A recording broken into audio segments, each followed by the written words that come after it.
A lot of this isn't going to make sense to you, and I'm sorry about that. I'm just gonna start at the beginning, with the house.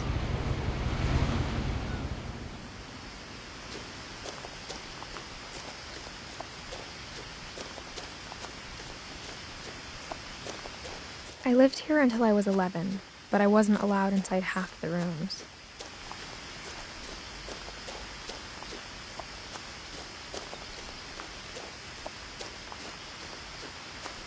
I hadn't been back since my brother Lewis's funeral.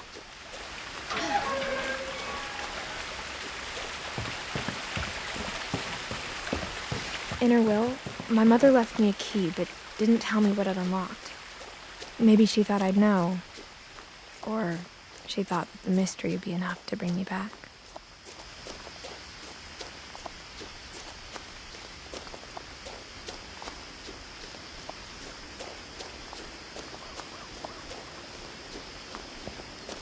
The truth is, even after I inherited the house, I never thought I'd come back to it. But now I had questions about my family that only the house knew the answers to. The woods around the house have always been uncomfortably silent, as if they're about to say something but never do.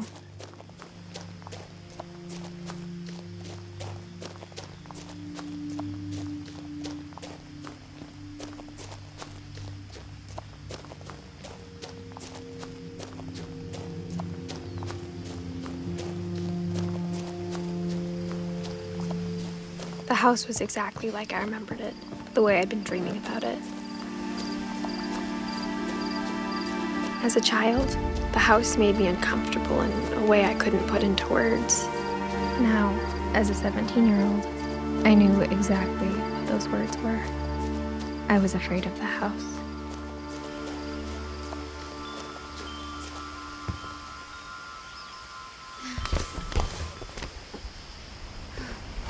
Crawling through the doggy door used to be a lot easier when I was 11.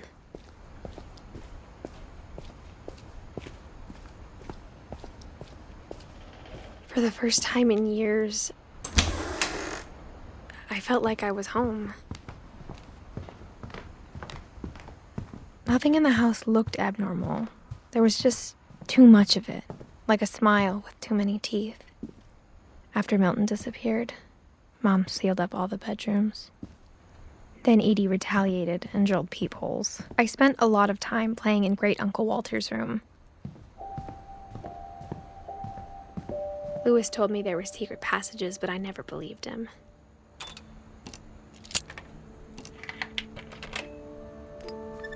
Turns out, my mom was really good at keeping secrets. Now it was time to find out what my mom had been afraid of. Reading this, maybe it sounds like I had a plan, but I had no idea what was behind that door.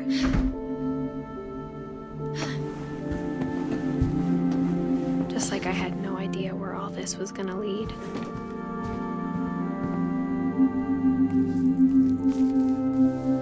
December 13th, 1947. Dear Diary, I'll be gone soon, but I wanted to tell somebody about what's gonna happen. It started when Mom sent me to bed without dinner. I woke up and I was starving, so I looked around for something to eat. My Halloween candy was all gone. The gerbil food was dry, but I didn't mind it.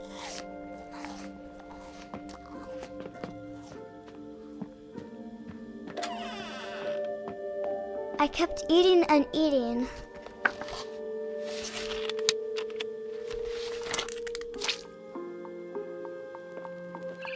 Then I heard chirping outside my window. It was a barn swallow going back to her nest. I reached out for her.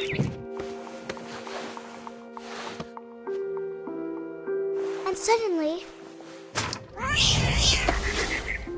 I was a cat. I tried to be quiet, but the bird was really scared.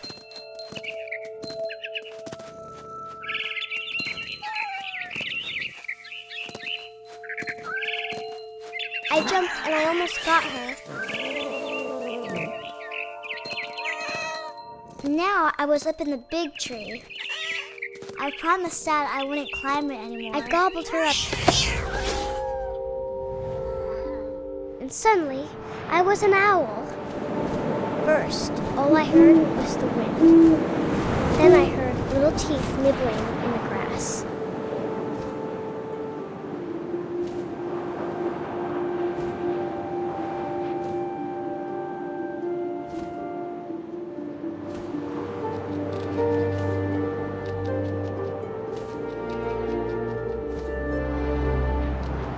Rabbits.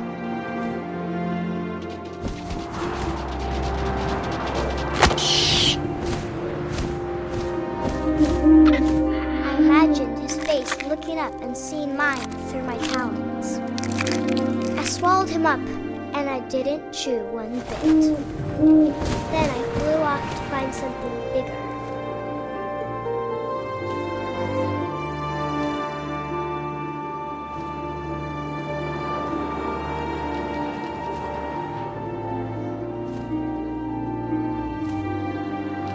A mama rabbit.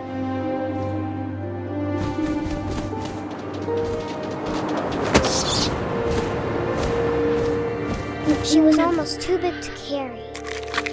I started choking, but I couldn't stop eating. And suddenly, I was a shark.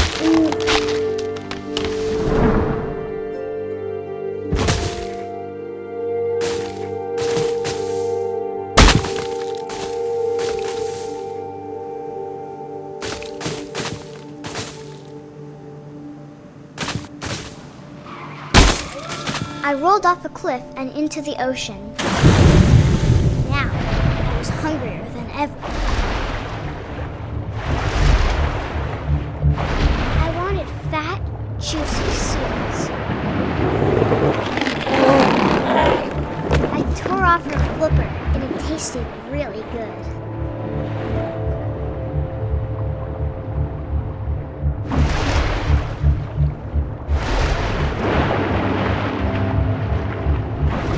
Grabbed on tight. When I was so hungry, I jumped out of the water. When I opened my eyes, everything changed. Now I was a monster, and I smelled people everywhere.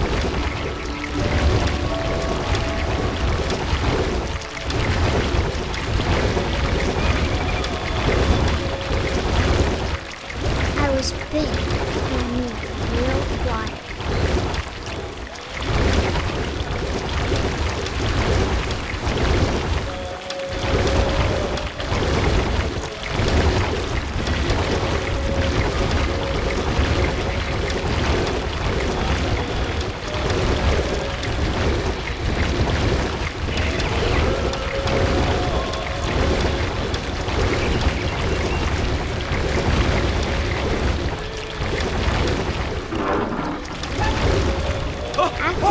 Passenger, I was still hungry. And to cross the water, I smelled something new. Something I had to have, so I swam towards it. I slithered onto the sand, and the good smell went into an old pipe.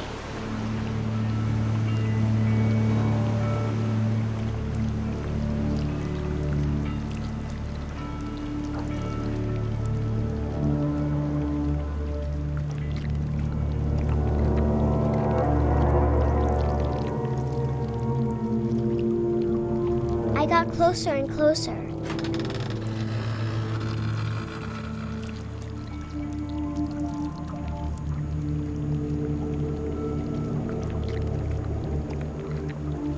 All my stomach started growling. And suddenly, I was me again.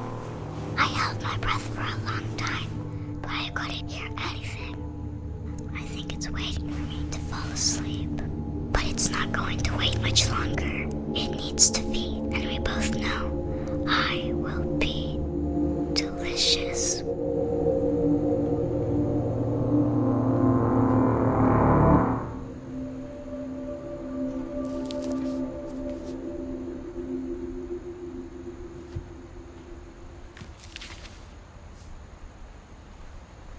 I'm not sure if I believed all of that, but I'm sure Edie would have.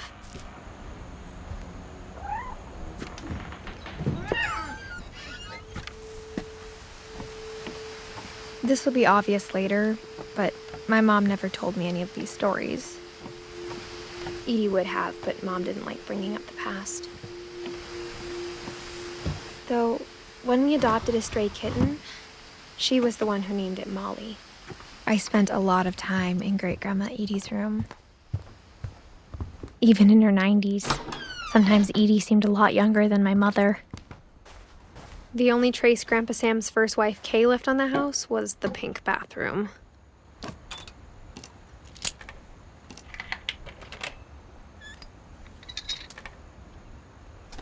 There's a secret in this bathroom. It's in the last place you would look. It isn't in the cupboard. It's hidden in this book.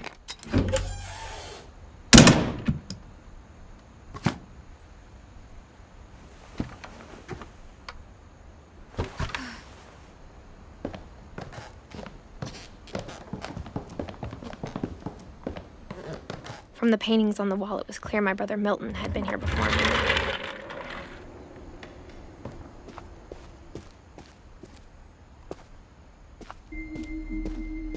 I knew Grandpa Sam had a twin, and that he never talked about him.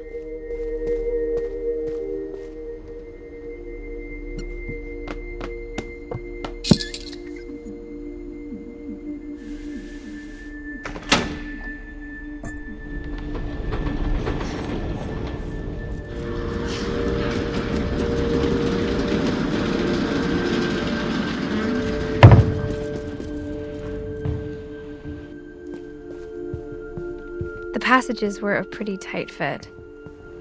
They'd obviously been built for smaller hands and bellies.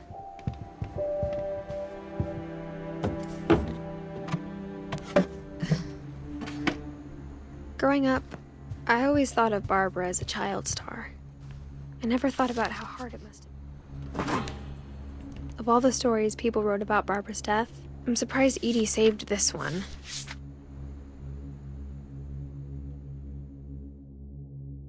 Old Jack here with another ghastly tale inspired by America's most unfortunate family. I'm calling it The Surprise Ending of Barbara Finch. As a child star, Barbara was famous for her scream. Now at 16, she was all washed up. A has-been. But in a lucky break, she'd been asked to perform her signature scream at a local convention for monster movie fans. It was just the boost her career needed. Unfortunately, her scream hadn't aged well. Getting better. I think you just need the right motivation. Her biggest fan and current boyfriend, Rick, was about to demonstrate when... Now that was a great scream. It was Barbara's father, Sven. He'd slipped into a table saw and had to be rushed to the emergency room. So Barbara got stuck babysitting her youngest brother, Walter. Her convention comeback was cancelled. Okay, I'm hearing frustration, but I'm not hearing terror. What if I tried... A gang of hoodlums in Halloween masks have been terrorizing Orcas Island tonight. Police are urging residents to... That came from the basement. You're right! Also, I loved your delivery on that. Why is your basement door locked? Because my dad likes making puzzles and secret passages. There's a key hidden in the music box. The secret is to keep winding and winding until finally the key pops out. Thanks, babe. I'll be back in a sec. 20 minutes later, Rick hadn't returned. So Barbara went to look for him, right on cue. She reached for the music box. And As she wound the key, she listened for Rick, but the house was silent.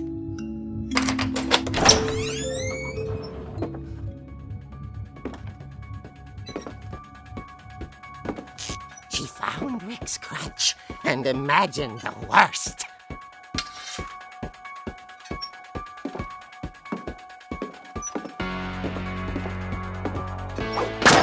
The gang's leader is the infamous Hookman killer, Dr. Carl Hamill, who impaled and then ate his family 10 years ago tonight. The fridge rattled and grew still. Oh dear! Oh! Rick? Barb, relax. I was just trying to scare you to help you find your scream. Well, I'm not scared, Rick. I'm furious. Then act furious. All I'm getting from you now is that you're hurt and confused and you... She threw him out, but she kept a little something to remember him by. Barb, have you seen my other crutch? And she was still holding it when she fell asleep watching the late picture show. Hours later... Barbara! Walter, what's going on up there? Ah! Okay, I'm coming up, but if this is a trick, you're dead, Walter.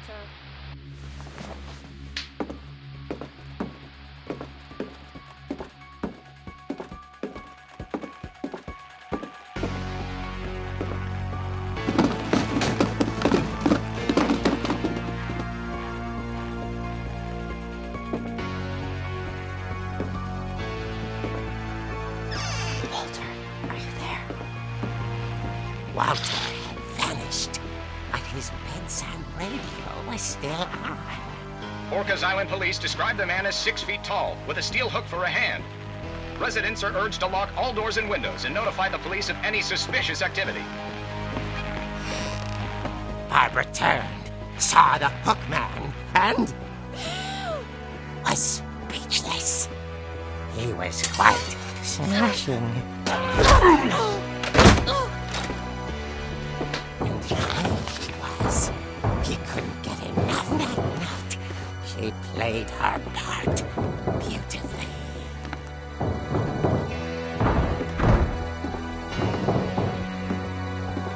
Molly's door hadn't been opened in years. The hinges grow.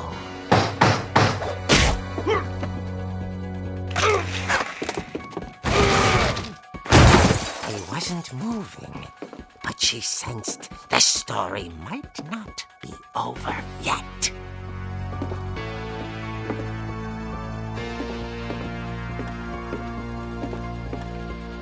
The hookman had vanished. She listened for his breathing, but all she heard was... At the door, she heard whispering. It was coming from inside the house.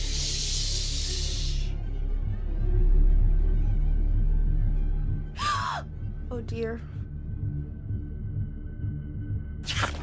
The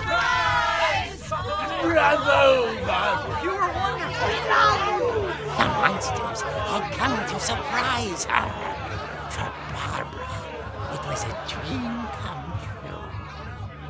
Then she saw what kind of monsters they were, and she realized what was about to happen. She was going to be famous. And with her final breath, Barbara Finch gave the performance of her life.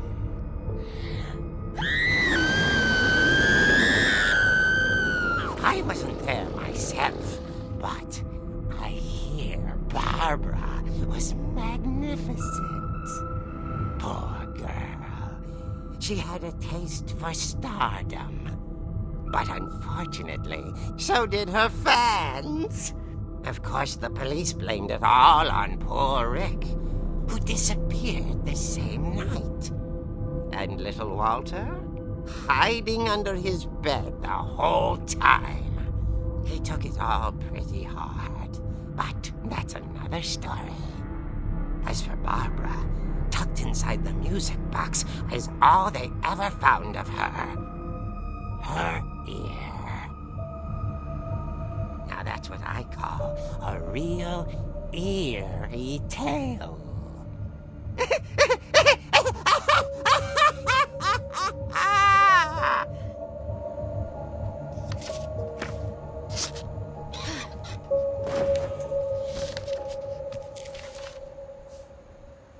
Edie told me all Barbara wanted was to be remembered, as absurd as that comic was.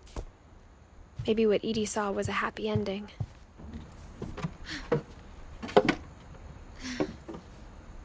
I guess now I know why Mom didn't like me playing with the music box.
I saw Edie sneak down to the basement once, carrying packages. I thought maybe she was hiding presents. It turned out she was hiding a lot more than that.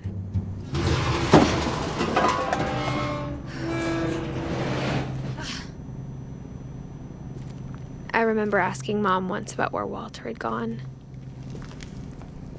She said after Barbara died, he got as far away as he could. If there's a pattern in all these stories, I think it's that none of us has gotten very far.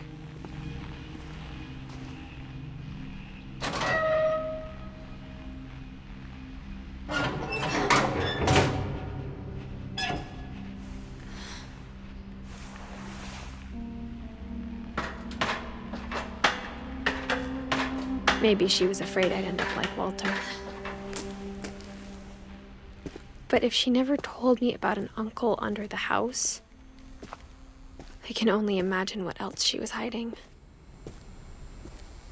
I don't want to make the same mistakes she made, trying to bury something that's still alive. Now that there's only one of us left, or maybe two, I thought it was time I heard the stories for myself and found out what happened to everyone else. But now I'm worried the stories themselves might be the problem. Maybe we believed so much in a family curse, we made it real.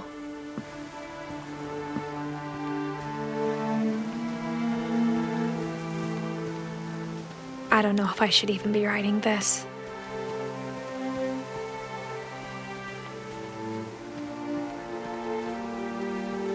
Maybe it'd be better if all this just died with me.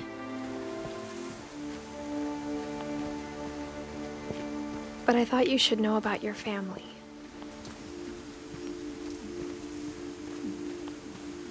And the history you're a part of. Though to be honest, I feel as lost as you probably do right now.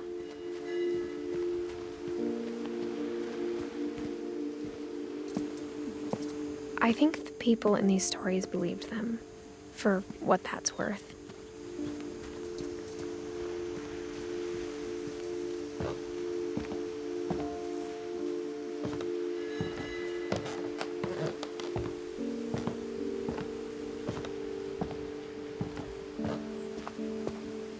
And when you look at the house, that history of imagination and stubbornness and madness, any of it seems possible.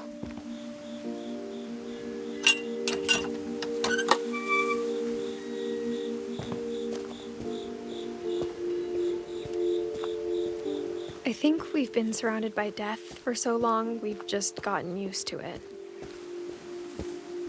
What kind of family finishes building a cemetery before starting the house?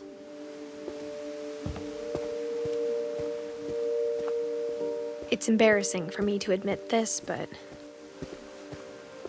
the pet cemetery made me more uncomfortable than the human one. 3 of the gerbils were mine, and 2 had been my fault. Sven built the house, but it was Edie who designed the cemetery. I'm sure Odin's monument had been Edie's idea. My mom was always trying to move on, but for Edie, the past never went away.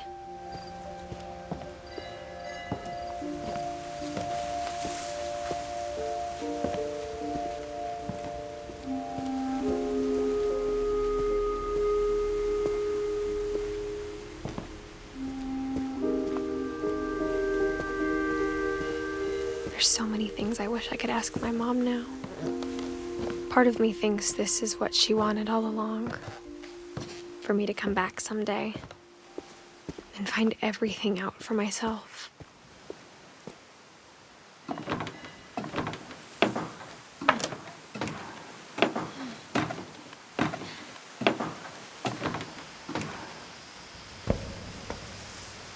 But looking back on it now, if she told me there was going to be so much climbing, I never would have come when I was 22 weeks pregnant.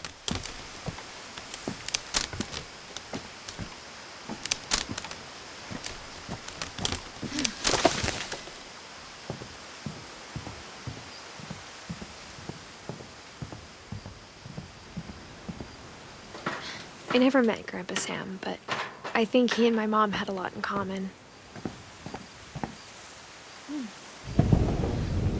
They were both pretty intense.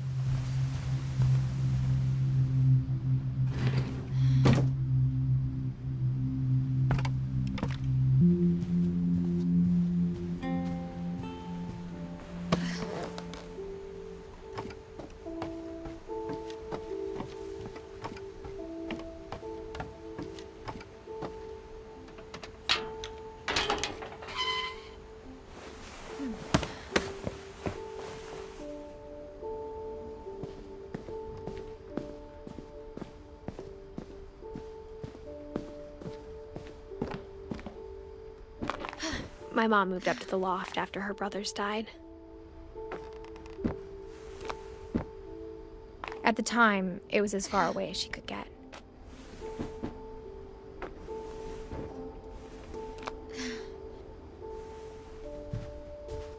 I can't imagine what it was like for her to lose. My mom moved to India a week after graduation and got a job teaching English. Louis was born a year later. When my dad died, I don't think Mom knew where else to go. I'm sure Edie was happy to have her back. The house had to get a little bigger, but Edie was used to that. And for a while, things were good. Almost normal, but it didn't last. The beginning of the end was Milton's 10th birthday, when Edie gave him a castle.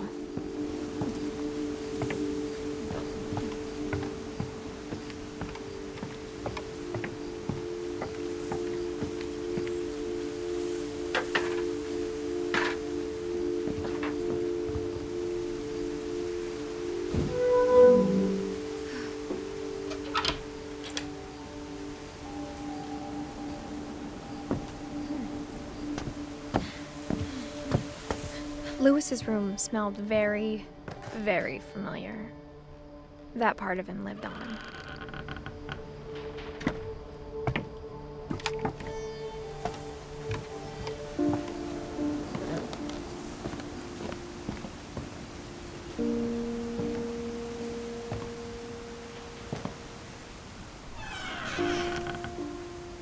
I wish we'd stayed. But I understand why we left. What happened that night had been coming for a long time. Maybe it should have come sooner.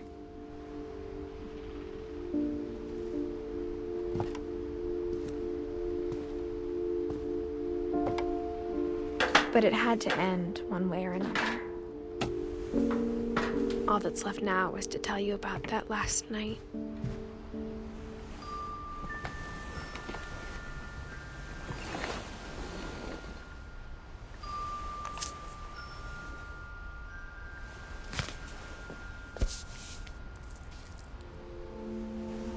whole last day, Edie just watched us pack and didn't say a word.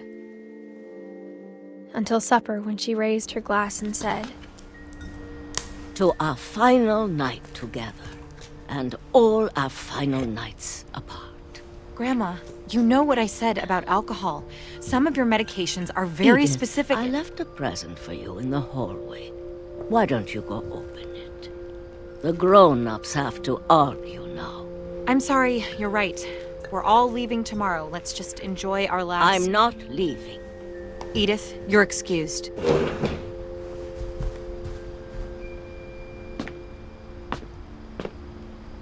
The power had been shut off that morning, but Edie always had plenty of candles. When my mom sealed the library, I don't think she knew about the other entrance, or that Edie had a key to it.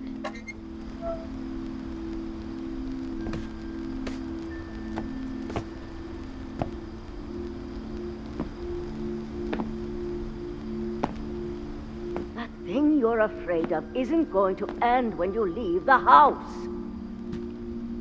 Edith has a right to know these stories. My children are dead because of your stories! We'll have the nursing home send a van for you in the morning. Okay? Dear Edith, there's so many stories I wish I could tell you, but there's only time for one.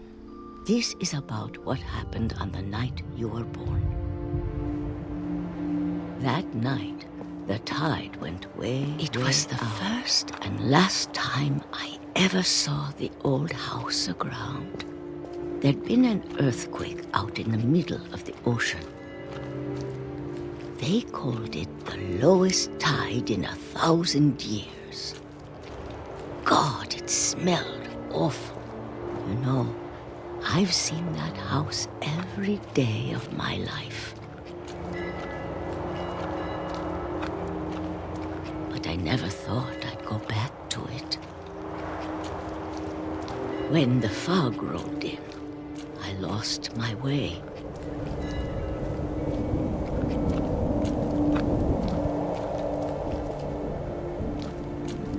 I got turned around. I started seeing things.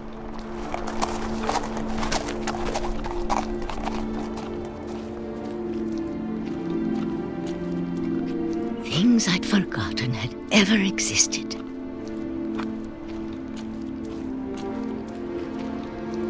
But when I saw them, they felt like old friends. That night, a lot of things came back to me. Or maybe I came back to them.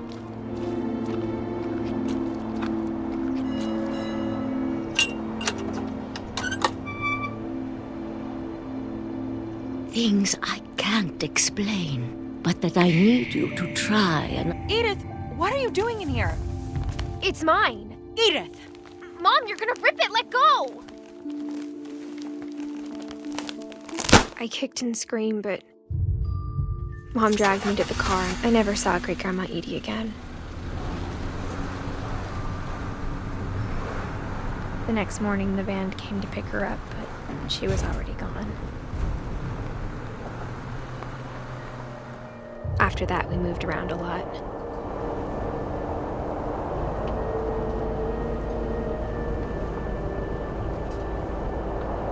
We both tried to make the best of it.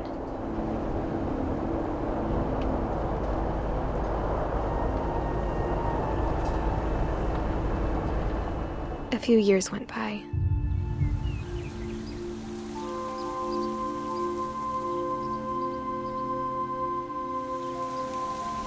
My mom didn't like to talk about it, but she started getting sick a lot. The rest happened pretty quickly. She got better for a while,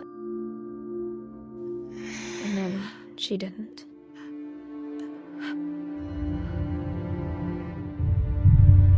And then I was alone. The last Finch left alive.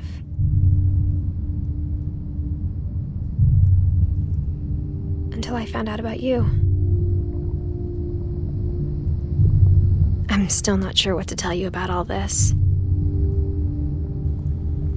If we lived forever, maybe we'd have time to understand things. But as it is, I think the best we can do is try to open our eyes and appreciate how strange and brief all of this is. This journal was supposed to be for you. But now I hope you'll never see it. I just want to meet you and tell you all these stories myself. But I guess if you're reading this now, things didn't work out that way.